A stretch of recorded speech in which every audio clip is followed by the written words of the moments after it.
ಅವನು ಒಳ್ಳೆ ಭಾಷೆಯಲ್ಲಿ ಮಾತಾಡ್ತಾ ಇಲ್ಲ ಅಂದರೆ ಅವನು ಸಂಸ್ಕಾರ ಸರಿ ಇಲ್ಲ ಅಂತ. ಈ ಅರ್ಥದಲ್ಲಿ ಭಾಷೆಯನ್ನು ಎರಡು ಅರ್ಥದಲ್ಲೂ ಸಹ ತಗೊಳ್ಬೋದು.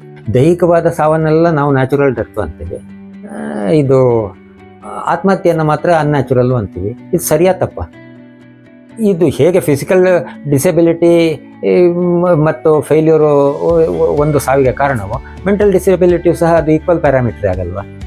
ವ್ಯವಸ್ಥೆಯಲ್ಲಿ ಆತ್ಮಹತ್ಯೆ ಆಗಕೂಡದು, ರೈತ ಶ್ರೀಮಂತನಾಗಬೇಕು, ರೈತ ಬುದ್ಧಿವಂತನಾಗಬೇಕು, ರೈತನ ಸಮಸ್ಯೆಯನ್ನೆಲ್ಲ ಹೋಗಿಸ್ಬೇಕು ಅಂತ ಹೇಳಿ ಒಂದು 15-20 ಡಿಪಾರ್ಟ್ಮೆಂಟ್ ಇದೆ. ಕೃಷಿ ಇಲಾಖೆಯಿಂದ ಹಿಡಿದು ಅರಣ್ಯ ಇಲಾಖೆವರೆಗೆ, ಮೀನುಗಾರಿಕೆ ಇತ್ಯಾದಿ. ಇಷ್ಟೆಲ್ಲ ಡಿಪಾರ್ಟ್ಮೆಂಟು, ಇಷ್ಟೆಲ್ಲ PhD ಮಾಡಿದವರು ಕೆಲಸ ಮಾಡಿದ ಮೇಲೂ ಸಹ ಅಂದು ಅವ್ರು ಇಲ್ಲದೇ ಇರುವಾಗ ಏನೂ ನಡೀತಾ ಇರಲಿಲ್ಲ, ಮತ್ತು ಈಗ ನಡೀತಾ ಇದೆ ಅಂದರೆ ಏನು ಕಾರಣ? ಯಾರು ಕಾರಣ ಆಗಿದೆ? ಕುಂಕುಮದಿಂದ ಕ್ರಾಂತಿ, ಅರಸಿನದಿಂದ ಕುಂಕುಮ ಮಾಡುವ ವಿಚಾರ ಇದೆ. ಮತ್ತು ಪ್ರಾಕೃತಿಕವಾಗಿ ಬೇರೆ ಕುಂಕುಮದ ಗಿಡಗಳ ಬಗ್ಗೆಯೂ ಸಹ ಉಲ್ಲೇಖ ಇದೆ. ಮತ್ತು ಕುಂಕುಮ ಯಾಕೆ ಹಣೆಗೆ ಹಾಕ್ತಾರೆ, ಅದರ ಹಿನ್ನೆಲೆಯಲ್ಲಿರುವಂತಹ ಚಿಂತನೆ ಬಗ್ಗೆ ಇದರಲ್ಲಿ ವಿವರಣೆ. ಸಮಸ್ಯೆಗೆ ಉತ್ತರ ಕೊಡುವ ಇದು ಹಂತದಲ್ಲಿ ಸಮಸ್ಯೆಗೆ ಉತ್ತರ ಕೊಡ್ತಿಲ್ಲ, ಹೊಸ ಸಮಸ್ಯೆಯನ್ನು ಸೃಷ್ಟಿ ಮಾಡ್ತಾರೆ. ಒಂದು ಸುಳ್ಳನ್ನು ಮುಚ್ಚಲಿಕ್ಕೆ 100 ಸುಳ್ಳು ಹೇಳ್ತಾರೆ ಅಂತ ಹೇಳೋ ಒಂದು ಗಾದೆ ಇದೆಯಲ್ಲ, ಹಾಗೆ ಸತ್ಯ ಹೇಳಲಿಕ್ಕೆ ನೆನಪಿನ ಶಕ್ತಿಯ ಅವಶ್ಯಕತೆ ಇಲ್ಲ. ಮಾಯಾವಿ TV ಮಾರಿ ಬಲೆಯನ್ನು ಬೀಸಿರುವುದಿಲ್ಲ. ಎಷ್ಟೇ ಬುದ್ಧಿವಂತನಾಗಲಿ ನಿರಂತರವಾಗಿ ಒಂದು ಅಡ್ವರ್ಟೈಸ್ಮೆಂಟಿಗೆ ಒಳಸಾದಾಗ ಮನಸ್ಸು ಭ್ರಮೆಗೊಳದಾಗ ನಾವು ಬೇಡದನ್ನು ಬೇಕು ಅಂತ ಮತ್ತು ಕೆಟ್ಟದನ್ನು ಸರಿ ಅಂತೇಳಿ ಒಪ್ಪಿಕೊಳ್ಳುವ ಸ್ಥಿತಿಗೆ ಬರ್ತೀವಿ. ಅದು ಅತ್ಯಂತ ಆಶ್ಚರ್ಯಕರ ವಿಷಯ ಯಾವುದು ಅಂತ ಒಂದು ಯಕ್ಷ ಪ್ರಶ್ನೆಯಲ್ಲಿ ಪ್ರಶ್ನೆ ಬರುತ್ತೆ. ಈ ಆಶ್ಚರ್ಯಕರ ವಿಷಯ ಯಾವುದು ಅಂದರೆ, ಈ ಪ್ರಪಂಚದಲ್ಲಿ ಸಾವು ನೋವುಗಳು ಎಲ್ಲೆಲ್ಲೂ ನಡೀತಾ ಇದ್ದರೂ ಸಹ ನಾನು ಶಾಶ್ವತ ಅಂತ ತಿಳಿದು ಮನುಷ್ಯ ವ್ಯವಹರಿಸ್ತಾನಲ್ಲ, ಇದಕ್ಕಿಂತ ದೊಡ್ಡ ಆಶ್ಚರ್ಯ ಇಲ್ಲ ಅಂತ ಒಂದು ಉತ್ತರ ಬರುತ್ತೆ. ಪ್ರಕೃತಿಯೊಳಗೆ ಭಾಷೆ ಬೆಳೆಯುವ ಬಗೆ. ಭಾಷೆ ಅಂದರೆ ಕನ್ನಡ, ಇಂಗ್ಲೀಷು ಇತ್ಯಾದಿ ಒಂದು ಅರ್ಥ, ಅಕ್ಷರಜ್ಞಾನ. ನಮ್ಮ ದಕ್ಷಿಣ ಕನ್ನಡದ ಕಡೆ ಒಂದು ಮಾತಿದೆ, ಅವನಿಗೆ ಭಾಷೆ ಇಲ್ಲ ಮಾರಾಯ ಅಂದರೆ ಬುದ್ಧಿ ಇಲ್ಲ, ಅವನು ಸರಿಯಾಗಿ ವ್ಯವಹರಿಸ್ತಾ ಇಲ್ಲ, ತಪ್ಪಾಗಿ ನಡೀತಾ ಇದ್ದಾನೆ. ಭಾಷೆ ಅಂದರೆ ಅವನ ಸಂಸ್ಕಾರದ ಬಗ್ಗೆ ಅದು ಹೇಳುತ್ತೆ. ಅದು ಅವನು ಒಳ್ಳೆ ಭಾಷೆಯಲ್ಲಿ ಮಾತಾಡ್ತಾ ಇಲ್ಲ ಅಂದರೆ ಅವನು ಸಂಸ್ಕಾರ ಸರಿ ಇಲ್ಲ ಅಂತ. ಈ ಅರ್ಥದಲ್ಲಿ ಭಾಷೆಯನ್ನು ಎರಡು ಅರ್ಥದಲ್ಲೂ ಸಹ ತಗೊಳ್ಬೋದು. ತಗೊಂಡಾಗ ಇದರಲ್ಲಿ ನನ್ನ ಮಗಳ ಮಗ ಇಬ್ಬರು ಸಹ ಒಂದೇ ವಯಸ್ಸಿನವರು. ಅವರು 3 ವರ್ಷದಿಂದ 4 ವರ್ಷದವರೆಗೆ ಪ್ರಕೃತಿಯಲ್ಲಿ ಒಡನಾಡ್ತಾ ತನ್ನಷ್ಟಕ್ಕೆ ಹೇಗೆ ಭಾಷೆ ಕಲಿತರು, ಹೇಗೆ ಸಸ್ಯಗಳ ಪರಿಚಯ ಮಾಡಿಕೊಂಡ್ರು, ಹೇಗೆ ವಿಚಾರಗಳನ್ನು ಹೇಳುವ ಕಲೆ ಕಲಿತರು. ಯಾವುದೋ ಶಬ್ದಕ್ಕೆ ಇದು ಒಂದು ಸಂದರ್ಭ ಹೇಳಬೇಕು ಅಂತಾದರೆ ನಾವು ಕಲಿಸದೆ ಹೋದರೂ ಸಹ ಯಾವುದೋ ಇನ್ನೊಂದು ಶಬ್ದವನ್ನು ಅದು ನನಗೆ ಆ ಹಣ್ಣು ತಿನ್ನಬೇಕು ಅಂತ ಅವರು ಹೇಳದೇ ಇರ್ಬೋದು, ನನಗೆ ಬೇಕು ಹಣ್ಣು ಅಂತ ಹೇಳಿದ್ರು ಸಹ ನಮ್ಗೆ ಅದು ಅರ್ಥ ಆಗುತ್ತಲ್ಲ. ಹಾಗೆ ಅರ್ಥ ಆಗ್ತಾ ಸಂಸ್ಕರಿಸ್ತಾ ಅದು ಭಾಷೆ ಹೇಗೆ ಅಭಿವೃದ್ಧಿ ಆಗುತ್ತೆ, ಚಿಂತನಶೀಲವಾಗುತ್ತೆ. ನಾವು ಕಲಿಸದೆ ಹೋದರೂ ಸಹ ಹೇಗೆ ಮಕ್ಕಳು ಇಡೀ ಪ್ರಕೃತಿಯನ್ನು ಅರ್ಥ ಮಾಡಿಕೊಂಡು ಅದನ್ನು ಶುದ್ಧ ಭಾಷೆಯಲ್ಲಿ ಹೇಳಬಲ್ಲರು, ಅರಿಯಬಲ್ಲರು ಅನ್ನುವುದನ್ನು ವಿದ್ಯಾಭ್ಯಾಸದ ಸೂತ್ರವನ್ನು ತಗೊಂಡೇ ಇದನ್ನು ಬರೆದಿದ್ದು. ಆ ಸಮಯದಲ್ಲಿ ಒಂದು ಪೇಪರು ಪ್ರಕಟಣೆ ಬಂದಿತ್ತು. ಮಿಲಿಟರಿಗೆ ಕರ್ನಾಟಕದಿಂದ 120 ಜನರನ್ನು ಆಯ್ಕೆ ಮಾಡಬೇಕಾಗಿತ್ತು. 120 ಜನರ ಆಯ್ಕೆ ಮಾಡಲಿಕ್ಕೆ 1.5 ಲಕ್ಷ ಅಪ್ಲಿಕೇಶನ್ ಬಂದಿತ್ತು. ವಿದ್ಯಾಭ್ಯಾಸ ಪಡೆದವರು, ಅಕ್ಷರ ಜ್ಞಾನ ಉಳ್ಳವರು, ಭಾಷೆ ಉಳ್ಳವರು, ಯಾವುದೇ ಜೀವಿಗಿಲ್ಲದ ಸಾಮರ್ಥ್ಯ, ಸಾಮಾನ್ಯ ಅನಕ್ಷರಸ್ಥರಿಗೆ ಇಲ್ಲದ ಸಾಮರ್ಥ್ಯ, ಅದೊಂದು ಟೂಲ್, ಅದೊಂದು ವೆಪನ್ ಪಡೆದು ಸಹ ಎಲ್ಲ ಪ್ರಾಣಿಗಳು ಸಹ ಅದರ ಆಹಾರವನ್ನು ವಿದ್ಯಾಭ್ಯಾಸ ಇಲ್ಲದೆ ಪಡಿತಾ ಇದ್ದಾವೆ. ಎಲ್ಲ ಅನಕ್ಷರಸ್ಥರು ಸಹ ಉದ್ಯೋಗವನ್ನು ಯಾರು ಕೊಡದೇ ಇದ್ರೂ ಸಹ ಅವನ ಜೀವನ ಮಾಡ್ತಾ ಇದ್ದಾರೆ. ಉದ್ಯೋಗವೆಂಬ ಒಂದು ವಿಶೇಷವಾದಂತಹ ಸವಲತ್ತು ಸಿಕ್ಕಿದವನು ಈ ರೀತಿಯಲ್ಲಿ ಮುಗಿಬಿದ್ದು ಒಂದು ಮಿಲಿಟರಿ ಸಿಲೆಕ್ಷನ್ನಿಗೆ 120 ಜನರಿಗೆ 1.5 ಲಕ್ಷ ಬರಬೇಕು ಅಂದರೆ ನಮ್ಮ ವಿದ್ಯಾಭ್ಯಾಸ ಯಾವ ಲೆವೆಲ್ನಲ್ಲಿ ಸೋತಿದೆ ಅನ್ನೋದ್ರೆ ಒಂದು ದೃಷ್ಟಾಂತ ಅಲ್ವ ಅದು. 120 ಜನರನ್ನು ಮಿಲಿಟರಿ ಆಯ್ಕೆ ಅಂದರೆ ಏನು ಸುಲಭ ಅಲ್ಲ. ಅದು 3 ದಿನದ ಆಯ್ಕೆ ಪ್ರಕ್ರಿಯೆ. ಅಷ್ಟು ಜನರನ್ನು ಒಂದು ಕಡೆಗೆ ಕರೆಸಬೇಕು, ಅವರಿಗೆ ಅಷ್ಟು ಜನರಿಗೆ ವಾಸ್ತವ್ಯ ಕೊಡಬೇಕು, ಅವ್ರನ್ನ ಒಂದು ಚೂರು ಸಹ ಅವ್ರಿಗೆ ಮುಂದೆ ವಹಿಸಲಿರುವ ಜವಾಬ್ದಾರಿ ಏನು ಸಣ್ಣದಲ್ಲ. ದೇಹದಾರ್ಢ್ಯತೆ, ಬೌದ್ಧಿಕ ಕ್ಷಮತೆ ಎಲ್ಲ ಅದಕ್ಕೆ ತಕ್ಕನಾಗಿ ಇರಬೇಕು. ಫಿಸಿಕಲ್ ಮೆಂಟಲ್ ಫಿಟ್ನೆಸ್ಸನ್ನು ಟೆಸ್ಟ್ ಮಾಡಬೇಕು. ಇಷ್ಟು ಜನರನ್ನು ಸ್ಕ್ರೀನಿಂಗ್ ಮಾಡಿ 140 ಜನರನ್ನು ತೆಗಿಬೇಕು ಅಂತಾದರೆ ಎಷ್ಟು ಸಾವಿರ ಜನ ಎಂಪ್ಲಾಯೀಸು ಎಲ್ಲ ಕೆಲಸ ಬಿಟ್ಟು ಅಲ್ಲಿ ಕೆಲಸ ಮಾಡಬೇಡ, ಎಷ್ಟು ರಿಸೋರ್ಸಸ್ ವೇಸ್ಟ್ ಆಗ್ತಾ ಇದೆ 120 ಜನರಿಗಾಗಿ. ಇದನ್ನೆಲ್ಲ ನಾವು ಪರಿಗಣಿಸದೆ ಹೋದರೆ ನಮ್ಮ ವಿದ್ಯೆಗೆ ಏನರ್ಥ? ಈ ಹಿನ್ನೆಲೆಯಲ್ಲಿ ಈ ಪುಸ್ತಕ ಇದೆ.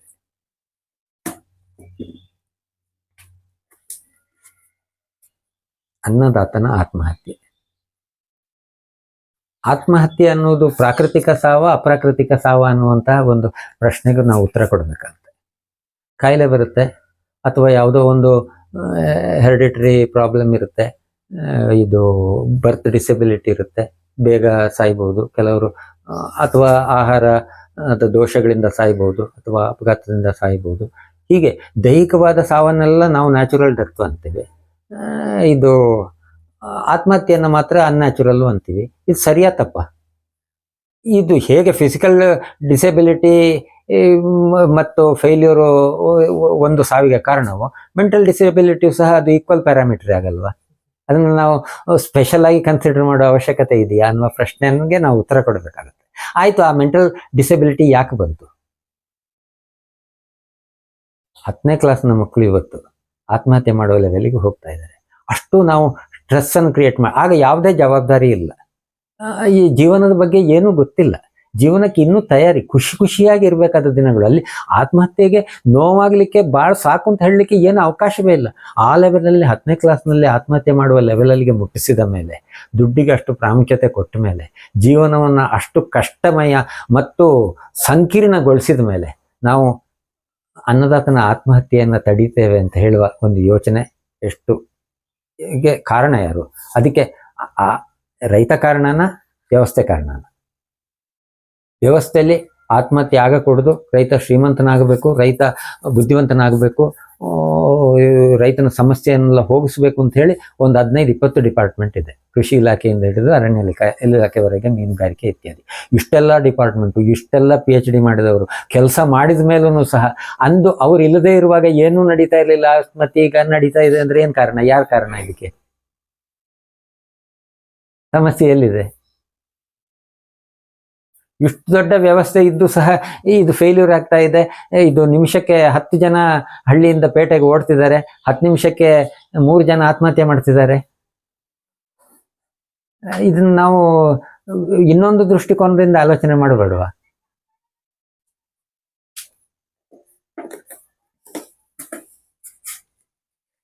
ಕುಂಕುಮದಿಂದ ಕ್ರಾಂತಿ, ಅರಸಿನದಿಂದ ಕುಂಕುಮ ಮಾಡುವ ವಿಚಾರ ಇದೆ. ಮತ್ತು ಪ್ರಾಕೃತಿಕವಾಗಿ ಬೇರೆ ಕುಂಕುಮದ ಗಿಡಗಳ ಬಗ್ಗೆನೂ ಸಹ ಉಲ್ಲೇಖ ಇದೆ. ಮತ್ತು ಕುಂಕುಮ ಯಾಕೆ ಹಣೆಗೆ ಹಾಕ್ತಾರೆ, ಅದರ ಹಿನ್ನೆಲೆಯಲ್ಲಿರುವಂತಹ ಚಿಂತನೆ ಬಗ್ಗೆ ಇದರಲ್ಲಿ ವಿವರಗಳಿವೆ.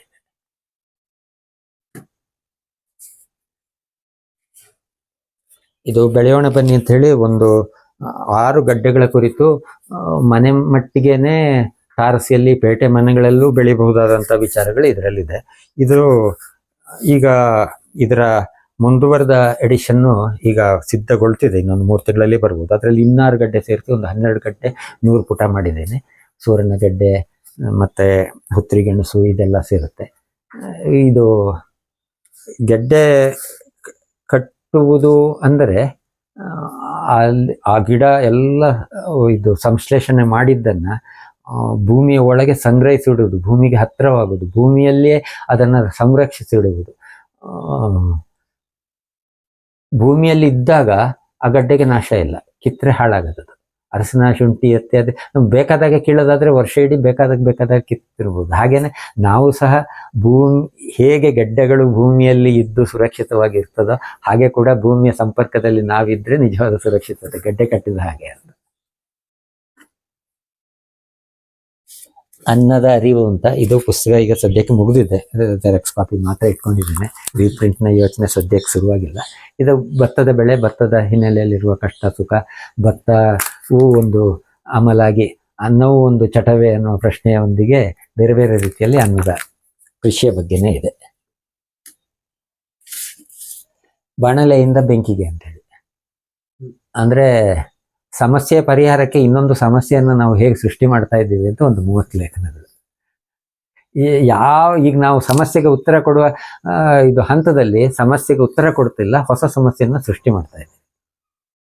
ಒಂದು ಸುಳ್ಳನ್ನು ಮುಚ್ಚಲಿಕ್ಕೆ 100 ಸುಳ್ಳು ಹೇಳ್ತಾರೆ ಅಂತ ಹೇಳೋ ಒಂದು ಗಾದೆ ಇದೆಯಲ್ಲ, ಹಾಗೆ ಸತ್ಯ ಹೇಳಲಿಕ್ಕೆ ನೆನಪಿನ ಶಕ್ತಿಯ ಅವಶ್ಯಕತೆ ಇಲ್ಲ.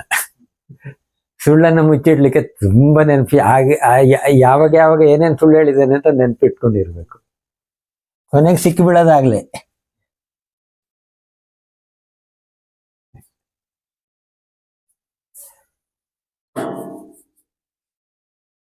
ಇದು ನಾನು ಈ ಪುಸ್ತಕ ಬರೆದ ಸಮಯದಲ್ಲಿ ಮೊಬೈಲು ಇಷ್ಟು ತೀವ್ರವಾಗಿ ಇರಲಿಲ್ಲ. ಹಾಗೆ ಟಿ ವಿ ಬಗ್ಗೆ ಬರ್ತಿದ್ದೀನಿ. ಇದೆಲ್ಲವನ್ನು ಸಹ ಮೊಬೈಲಿಗೆ ಅನ್ವಯ ಮಾಡ್ಬೋದು. ಮಾಯಾವಿ ಟಿ ವಿ ಮಾರಿಬಲೆಯನ್ನು ಬೀಸಿರುವುದಿಲ್ಲ ಅಂತ. ಮಾರಿಬಲೆ ಅಂತ ಹೇಳಿದರೆ ಮೀನುಗಾರರು ಉಪಯೋಗಿಸೋ ಬಲೆಗೆ ದೊಡ್ಡ ಬಲೆ, ತುಂಬ ಎಲ್ಲ ಸಿಕ್ಕಾಬಟ್ಟೆ ಹಿಡಿತದೆ. ಆದರೆ ಆ ಮಾರಿಬಲೆ ಬೀಸುವಾಗಲೂ ಸಹ ಅದರ ಕಣ್ಣು ಎಷ್ಟು ಹೇಗಿರುತ್ತೆ ಅಂದರೆ ದೊಡ್ಡ ಮೀನನ್ನು ಮಾತ್ರ ಹಿಡಿತೆ, ಮರಿ ಮೀನನ್ನು ಸಹ ನಾಶ ಮಾಡೋದಕ್ಕೆ. ಯಾಕಂದರೆ ಇವತ್ತು ಎಲ್ಲ ಮೀನನ್ನು ಹಿಡಿದು ಬಿಟ್ಟರೆ ನಾಳೆಗೆ ಪುನಃ ಮತ್ತೆ ಮೀನು ಉತ್ಪತ್ತಿನೇ ಆಗಲ್ಲ. ಆದ್ದರಿಂದ ಎಲ್ಲ ಸಣ್ಣದು ಗಿಡದನ್ನೆಲ್ಲ ಅಲ್ಲೇ ಬಿಡ್ತಾರೆ. ಈಗ ನಮ್ಮ ಕಾನೂನಲ್ಲಿ ಆದರೆ ಹಾಗೆ ಯಾವುದು ಇದು ಬಾಲಾನ್ಯಾಯಕ್ಕೆ ಶಿಕ್ಷೆ ಇಲ್ಲ. 18 ವರ್ಷ ಮೀರಿದ್ರು ಮಾತ್ರ ಶಿಕ್ಷೆ. ಇದನ್ನು ಸಹ ನಾವು ಮರೆತು ಇವತ್ತು ನಾವು ಬೀಸ್ತಾ ಇರೋದು ಬಲೆ ಹೇಗೆ ಅಂದರೆ ಪ್ರಕೃತಿಯಲ್ಲಿರುವ ಎಲ್ಲವೂ ಸಹ ನಮ್ಮದಾಗಬೇಕು ಅಂತ. ಇದೊಂದು ಟಿ ವಿ ಮೊಬೈಲ್ ಇಲ್ಲದೆ ಹೋಗಿದ್ರೆ ಅದನ್ನೇ ಹೋಲಿಸಿನೇ ಒಂದು ತುಂಬ ಬರೆದಿದ್ದೀನಿ. ಪ್ಲಾಸ್ಟಿಕ್ ಈ ಪ್ರಮಾಣದಲ್ಲಿ ಹೆಚ್ಚುತ್ತಿರಲಿಲ್ಲ ಅಂತ. ಟಿ ವಿ ಅಡ್ವರ್ಟೈಸ್ಮೆಂಟ್ ಮಾಡಿದ್ರಿಂದ ಎಲ್ಲ ವಸ್ತುಗಳು ನಮಗೆ ಬೇಕು ಅಂತ, ಬೇಡದೇ ಇರೋ ವಸ್ತು ಎಲ್ಲ ಬೇಕು ಅಂತ ಆಯಿತು. ಬೇಡದೇ ಇರೋ ವಸ್ತು ಬೇಕು ಅಂತ ಆದಮೇಲೆ ಅದನ್ನು ಮಾರಾಟ ಮಾಡಬೇಕು ಅಂತಾದರೆ ಪ್ಲಾಸ್ಟಿಕ್ ಬೇಕು. ಪ್ಲಾಸ್ಟಿಕ್ ಇಲ್ಲದೆ ಇವತ್ತು ನಾವು ಯಾವುದನ್ನು ಸಹ ಮಾರಾಟ ಮಾಡೋಕ್ಕಾಗಲ್ಲ. ಮಾರಾಟವನ್ನು ಹೆಚ್ಚು ಮಾಡಿದ್ದೇನೆ ಟಿ ವಿ ಅಡ್ವರ್ಟೈಸ್ಮೆಂಟ್. ಅದು ಇಲ್ಲದೆ ಹೋಗಿದ್ರೆ ಪ್ಲಾಸ್ಟಿಕ್ಕು ಇರ್ತಿರ್ಲಿಲ್ಲ. ಅದರಿಂದ ನಾವು ಮುಕ್ತಗೊಳಿಸ್ಬೇಕು ಅಂತಾದರೆ ಈಗ ನಮಗೆ ಎಷ್ಟೇ ಬುದ್ಧಿವಂತನಾಗಲಿ ನಿರಂತರವಾಗಿ ಒಂದು ಅಡ್ವರ್ಟೈಸ್ಮೆಂಟಿಗೆ ಒಳಸಾದಾಗ ಮನಸ್ಸು ಭ್ರಮೆಗೊಳಗಾಗುತ್ತೆ. ನಾವು ಬೇಡದನ್ನು ಬೇಕು ಅಂತ ಮತ್ತು ಕೆಟ್ಟದನ್ನು ಸರಿ ಅಂತೇಳಿ ಒಪ್ಪಿಕೊಳ್ಳುವ ಸ್ಥಿತಿಗೆ ಬರ್ತೀವಿ. ಅದರಿಂದ ದೂರವಾಗಿರುವುದರಲ್ಲೇ ಜಾಣ್ಮೆ ಇದೆ.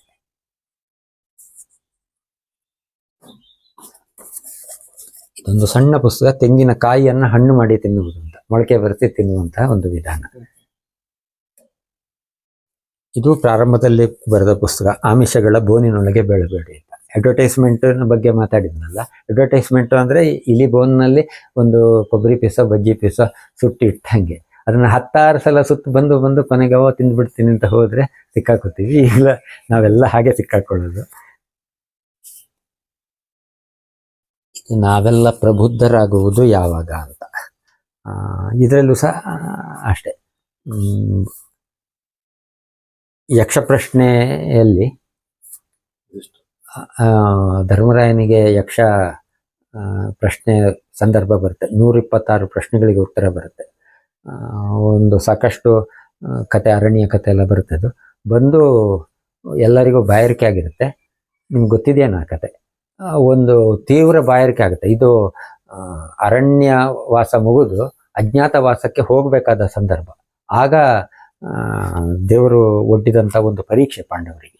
ತುಂಬ ಸುಸ್ತಾಗಿ ಹೋಗಿರ್ತಾರೆ. ಒಂದು ಜಿಂಕೆ ಇದು ಹೋಮಕ್ಕೆ ಸಿದ್ಧಪಡಿಸಿದ ಒಬ್ಬ ಬ್ರಾಹ್ಮಣನ ಅರಣ್ಯನ ಹೊತ್ಕೊಂಡು ಹೋಗುತ್ತೆ. ಬಿಡಿಸ್ಕೊಡು, ನನಗೆ ನನ್ನ ಅರಣ್ಯನ ಹೊತ್ಕೊಂಡು ಹೋಗ್ತಾ ಇದೆ ಅಂತ ಹೇಳಿ ಪಾಂಡವರ ಹತ್ರ ಅವ್ನು ಕೇಳ್ತಾನೆ. ಅವರು ಅದನ್ನು ಅಟ್ಸ್ಕೊಂಡು ಹೋಗ್ತಾರೆ. ಜಿಂಕೆ ಮಾತ್ರ ಸಿಕ್ಕಲ್ಲ, ಅರಣ್ಯನ ಬಿಡಿಸ್ಕೊಳ್ಳೋಕ್ಕಾಗಲ್ಲ. ಎಲ್ಲರೂ ಸುಸ್ತಾಗಿ ಹೋಗ್ತಾರೆ, ವಿಪರೀತ ಬಾಯಾರಿಕೆ ಆಗುತ್ತೆ. ನೀರು ಕುಡಿಬೇಕು ಅಂದಾಗ ಎಲ್ಲಿ ನೀರಿದೆ ಅಂತ ಮರ ಹತ್ತಿ ನಕುಲ ನೋಡ್ತಾನೆ.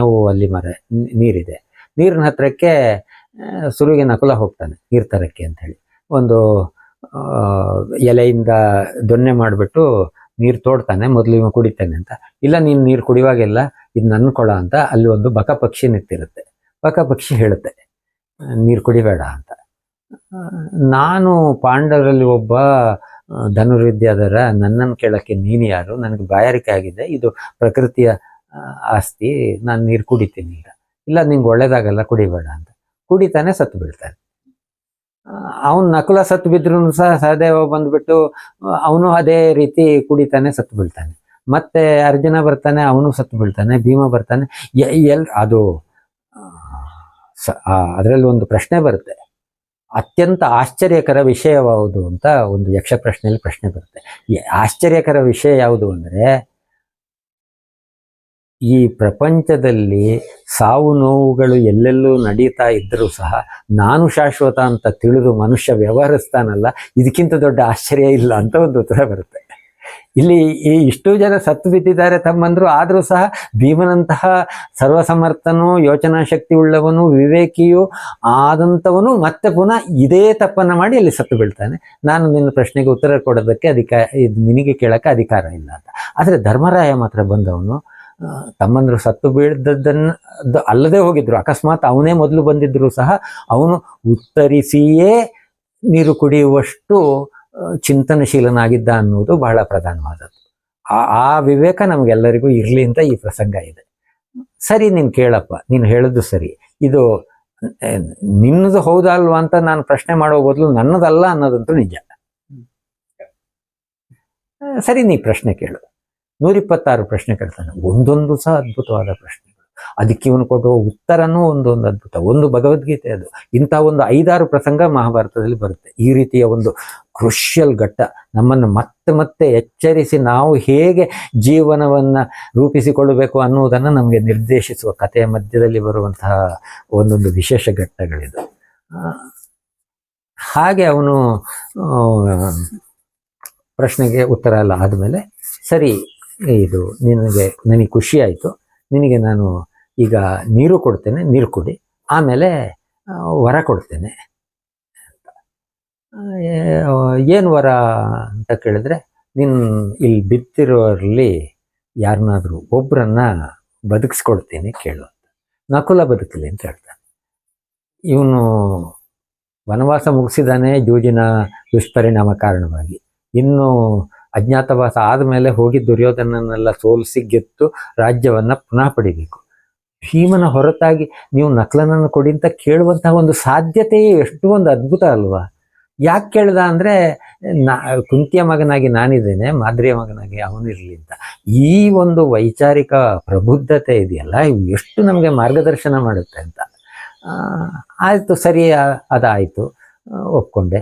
ನಿನ್ನ ಇದು ಜಾಣ್ಮೆಗೆ ಮತ್ತು ನಿನ್ನ ಸೌಜನ್ಯಕ್ಕೆ ಖುಷಿ ಆಯಿತು, ಎಲ್ಲರನ್ನೂ ಬದುಕಿಸ್ತೇನೆ ಅಂತ ಹೇಳಿ ಎಲ್ಲರನ್ನೂ ಬದುಕಿಸಿ ಕೊಡ್ತಾನೆ. ಮತ್ತು ಅವನ ರೂಪ ತೋರ್ತಾನೆ. ಯಮಧರ್ಮನೇ ಈ ಒಂದು ಪರೀಕ್ಷೆಯನ್ನು ಒಡ್ಡಿ ನಿಮಗೆ ಹೀಗೆ ಮುಂದೆ ವಿರಾಟ್ ನಗರಕ್ಕೆ ಹೋಗಿ ಅಲ್ಲಿ ಹೀಗೆ ಅಜ್ಞಾತವಾಸ ಮಾಡಿ ಅಂತ ಹೇಳಿ ಸಲಹೆ ಎಲ್ಲ ಕೊಟ್ಟು ಕಳಿಸ್ತಾನೆ. ಅಂದರೆ ಸಂಕಟ ಕಾಲದಲ್ಲಿಯೂ ಸಹ ಚಿತ್ತ ವಿವೇಕವನ್ನು ಕಳ್ಕೊಳ್ಳದೆ ಸ್ವಾರ್ಥವನ್ನು ನಿಯಂತ್ರಿಸುವ ಸಾಮರ್ಥ್ಯವನ್ನು ವಿದ್ಯೆ ಅಂತ ನಮ್ಮವರು ಹೇಳಿದ್ದು.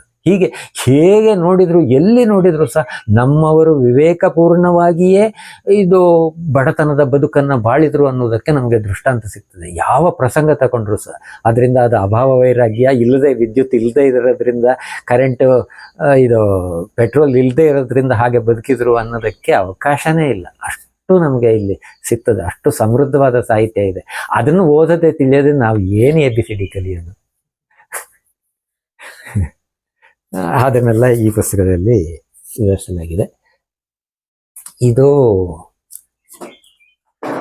ಸಾವಯವ ಸೂಕ್ತಿಗಳು ಅಂತ, ಸಾವಯವ ಕೃಷಿ ಬಗ್ಗೆ ಎಲ್ಲ ಈ ಪುಸ್ತಕಗಳಲ್ಲಿ ಮಧ್ಯೆ ಮಧ್ಯೆ ಬಂದಿರುವಂಥದ್ದೇ. ಕೆಲವುದರಲ್ಲಿ ಎಲ್ಲ ಪುಟದ ಟ್ಯಾಗ್ಲೈನ್ ಆಗಿ ಬರೆದಿದ್ದೇನೆ. ಅದನ್ನೆಲ್ಲ ಸಂಗ್ರಹಿಸಿ ಮತ್ತು ಹೆಚ್ಚುವರಿ ಬೇರೆ ಕಡೆ ಪ್ರಿಂಟ್ ಆಗೋದು ಎಲ್ಲ ಸೇರಿಸಿ ಸುಮಾರು 1062 ಕೊಟೇಶನ್ಗಳು ಕೃಷಿ ಬಗ್ಗೆ.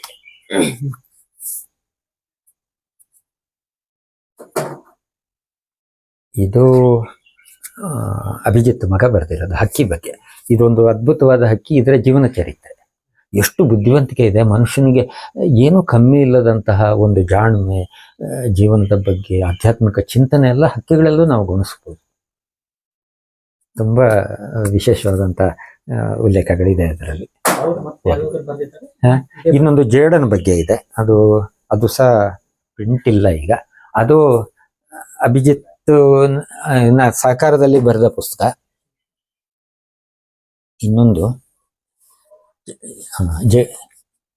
ಜೇಡರ ಬಗ್ಗೆ ಇದು ಇಂಗ್ಲಿಷು ಮತ್ತು ಕನ್ನಡ ಒಟ್ಟಿಗೆ ಇದೆ. ಒಂದು 23 ಜೇಡಗಳ ಬಗ್ಗೆ ಸೂಕ್ಷ್ಮವಾದ ವಿವರಣೆ. ಹಿತ್ತಲ ಜೇಡಗಳಿರುತ್ತೆ, ನಮ್ಮ ಮನೆ ಸುತ್ತ ಇರುವಂಥ ಜೇಡಗಳು ಮತ್ತು ಆ ಜೇಡಗಳಿಂದ ಏನು ಉಪಯೋಗ ಇದೆ. ಇನ್ನೊಂದು ಪುಸ್ತಕ ಅದು ಇಲ್ಲ ಈಗ ನನ್ನ ಹತ್ರ. ನಮ್ಮ ಅಳಿಯ ಬರೆದಿರೋದು IT ಇಂದ ಮೇಟಿಗೆ ಅಂತ, ತುಂಬ ಅದ್ಭುತವಾಗಿದೆ. ಅವನು 11 ವರ್ಷ IT ಉದ್ಯೋಗ ಮಾಡಿಬಿಟ್ಟು ಮತ್ತೆ ಕೃಷಿಗೆ ಬಂದಾಗ ಆ ಬರುವ ಹಿನ್ನೆಲೆಯಲ್ಲಿ ಇರುವಂತಹ ತೊಳಲುಗಳು, ಹಂತ-ಹಂತವಾಗಿ ಸ್ವಲ್ಪ ಒಂದೊಂದು ಸ್ಟೆಪ್ ಹೌದು. ಬಂದಿದ್ದಾರೆ.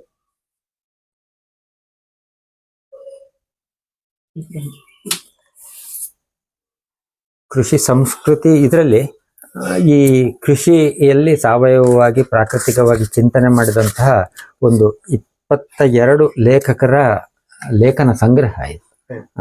ನಾನು ಇದಕ್ಕೆ ಸಂಪಾದನೆ ಕೆಲಸವನ್ನು ಮಾಡಿಕೊಟ್ಟಿದ್ದೀನಿ ಅಷ್ಟೆ. ನಂದು 2 ಲೇಖನ ಇದೆ ಮತ್ತು ಬೇರೆ ಬೇರೆಯವ್ರದ್ದು ಒಳ್ಳೆ ಕೃಷಿಕರು ಲೇಖನಗಳು ಇದರಲ್ಲಿ ಇದೆ.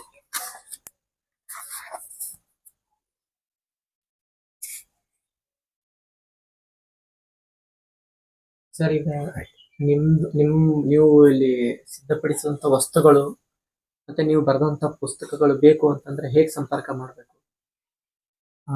ನನಗೆ ಸಂಪರ್ಕಿಸಿ, ಅಂದರೆ ಸಿದ್ಧ ವಸ್ತುಗಳಿಗೆಲ್ಲ ಇಲ್ಲೇ ಬರೋದೇ ಒಳ್ಳೆಯದು. ಯಾಕಂದರೆ ಅವರಿಗೆ ಇದು ಮನದಟ್ಟಾಗಬೇಕು, ರುಚಿ ಅವರಿಗೆ ಒಗ್ಗಬೇಕು. ಇಲ್ಲ ಅಂದರೆ ಮತ್ತೆ ಸಮಸ್ಯೆ ಆಗುತ್ತೆ. ಮತ್ತು ಕಳಿಸೋದಂದ್ರೂ ಸಹ ನನಗೂ ಸ್ವಲ್ಪ ಹಿಂಸೆನೇ ಆಗುತ್ತೆ. ಪುಸ್ತಕಗಳನ್ನು ಕಳಿಸ್ಕೊಡ್ಬೋದು, ಇಲ್ಲಿ ಅವರು ಉಲ್ಲೇಖಿಸಿ ತಿಳಿಸಿದರೆ ಕಳಿಸ್ಕೊಡ್ಬೋದು. ಯಾವುದಾದ್ರೂ ನಂಬರ್ ಅದು ಇದೆಯಾ ಸಂಪರ್ಕ ಮಾಡಿ? ಹಾಂ, ಹೇಳ್ತೀನಿ. 2 ನಂಬರ್ ಇದೆ. ಯಾವುದಕ್ಕೆ ರೇಂಜ್ ಸಿಗುತ್ತೋ ಅದಕ್ಕೆ ಸಂಪರ್ಕ ಮಾಡಿ. 944 88 88 633 944 88 88 633. ಇನ್ನು ಕನ್ನಡದಲ್ಲಿ ಅದು ಬೈಗೆ ಬರ್ತಾ ಇಲ್ಲ, ಇಂಗ್ಲೀಷಲ್ಲಿ ಹೇಳ್ತಾನೆ. 9480 630 985 9480 630 985.